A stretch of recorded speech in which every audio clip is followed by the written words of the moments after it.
agent we're with, Robert Rodriguez, he's doing his work. We're not going to bother him, but I tell you, it's unbelievable the work they're having to do because of the conditions. You can see we also have a dog that assisted because these guys, unlike the last group that was running at us over tracks, these guys were bedded down in this thick brush. As we're gonna go with them, I believe, as they take them out of this brush to start processing them.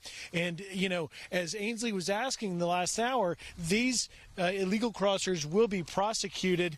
I'll just let you get up here, John. You can walk. You want our cameraman to trip. This is very difficult terrain. This is very difficult stuff, but these guys will be prosecuted, unlike the family units that seek asylum peacefully, because they broke a law by entering. We're a mile north of the border, coming across that Rio Grande River, and these guys are going to be turned over to ICE. They're not going to be deported to Mexico because they're not Mexican. Now, the gentleman that was in the car with us earlier was from Reynosa, Mexico, just across the border.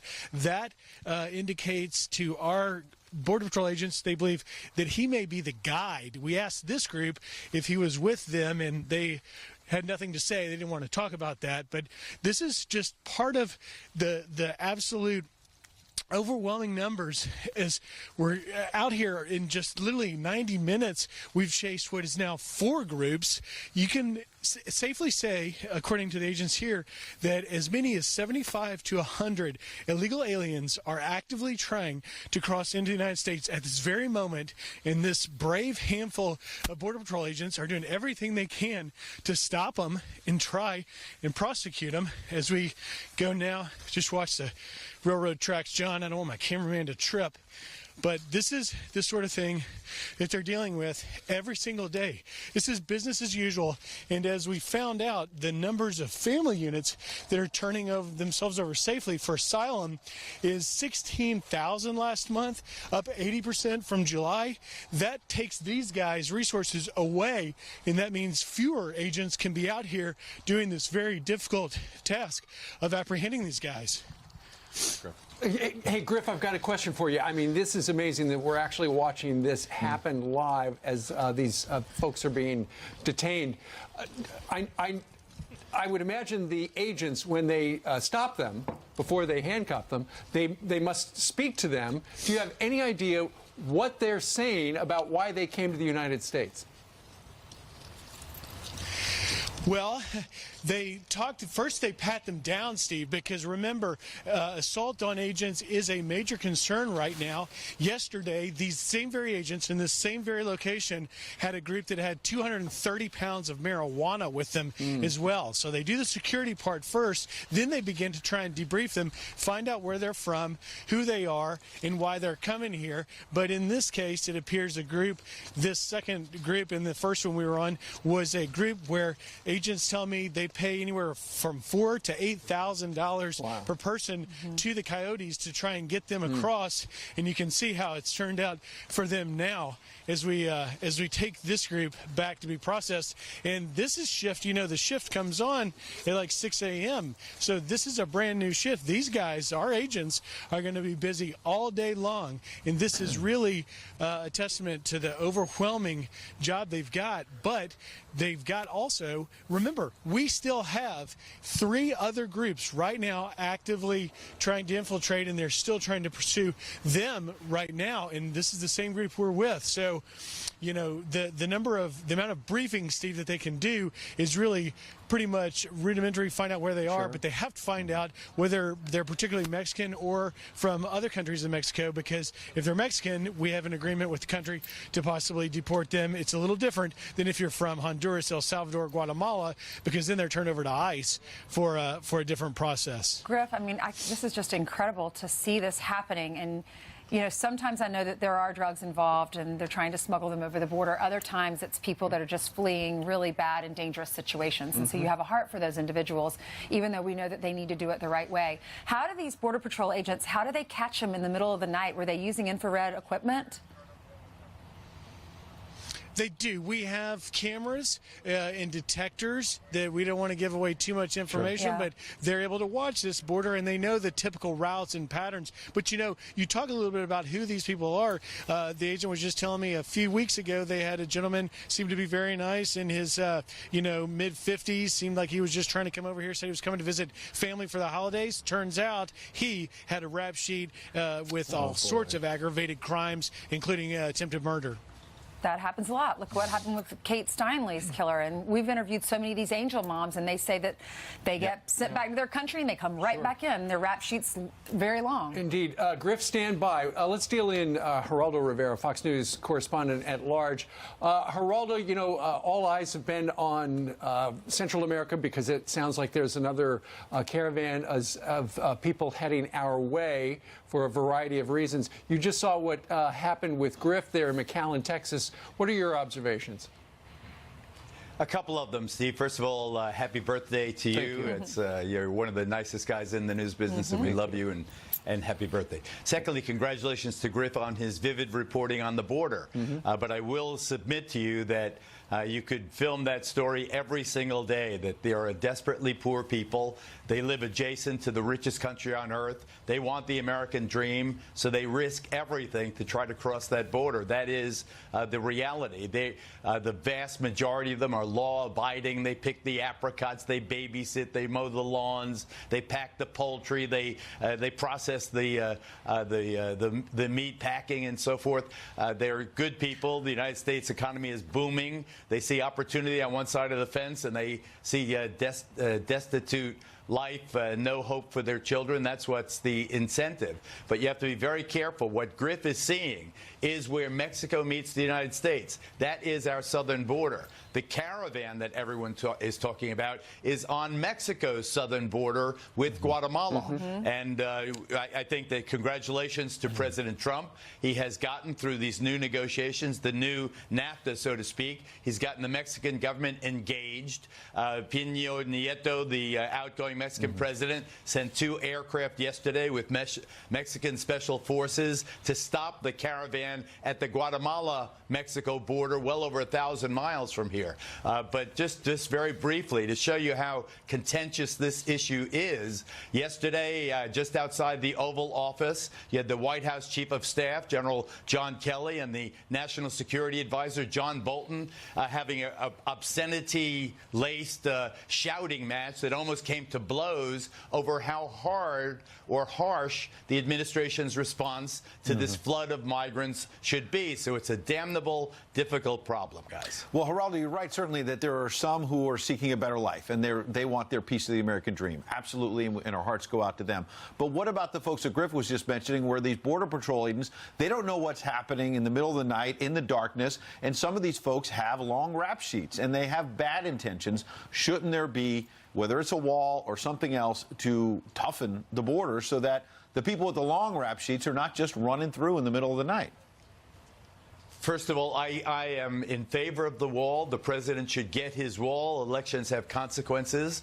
The majority of people in the majority of electoral states voted for President Trump and the border wall. He should get his wall. At the same time, I would like to see him be compassionate and inclusive and give the DREAM Act kids, those brought here as children at a very young age through no fault of their own, give them a path to citizenship. I think that is a good compromise, and once the midterms, the damnable midterms are over, I think that a compromise is possible. But this issue, the porous southern border, has been with me my whole half-century of reporting, and I'm afraid it will be with us forever, guys. Griff, let's dial you in on this conversation. React to what Geraldo just said, and how big a difference, as we're watching a couple more people being processed right there in McAllen, Texas, how big a difference would the wall make if there were one right where you are? Well, the wall, when I talk to the agents here, and I've been in this RGV sector, the heaviest traffic sector in the nation for the U.S.-Mexico border, the wall makes a huge difference as a deterrent because the people that are trying to come here illegally, and my heart goes out to Geraldo, he's right about the compassion, but there is the asylum process. So if you come across the bridge and you seek asylum peacefully, you're not breaking a law. If you come here illegally, you're breaking a law, but if there's a wall in front of you, you're going to go around it and find a different route. And so agents here, and certainly the sector chief, Manuel Padilla, told me on camera a few months ago, it is critical to have a wall because it then is a deterrent in any given area that will limit the funnels and routes that these smugglers, these cartels can take. Geraldo, let me ask you a question about this because Newt Gingrich and then also the president yesterday in the rally was saying that voters are going to go to the polls because of Kavanaugh and because of the caravans. How big of a deal is this immigration issue as we approach the midterms?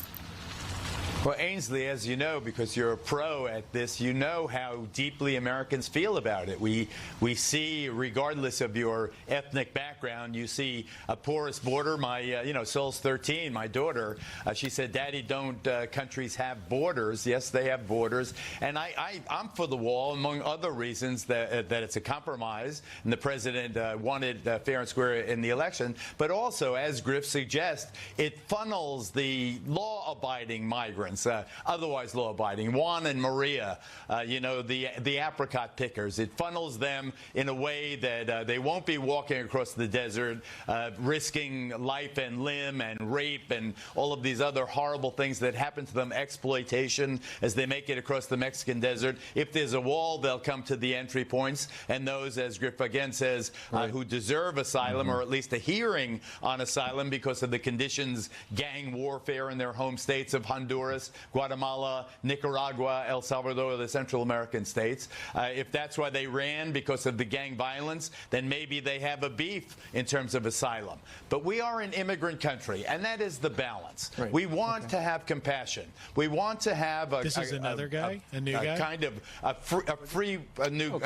We want to have a free our forebears were all immigrants. Of course, I'm 10% Native American, so I feel a little bit differently. But we want to balance compassion and pragmatism. We have to have controls at the southern border. Okay, real quick, Griff, we've got 30 seconds. What's happening right there right now in McAllen, Texas?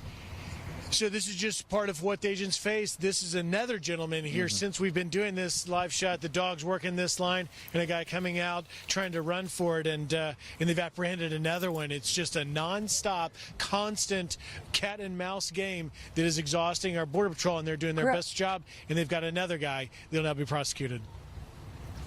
Go ahead. Griff, what happens now to these guys? Is it catch and release here? Do they go take them and fill out paperwork and then release them into the United States? What happens now?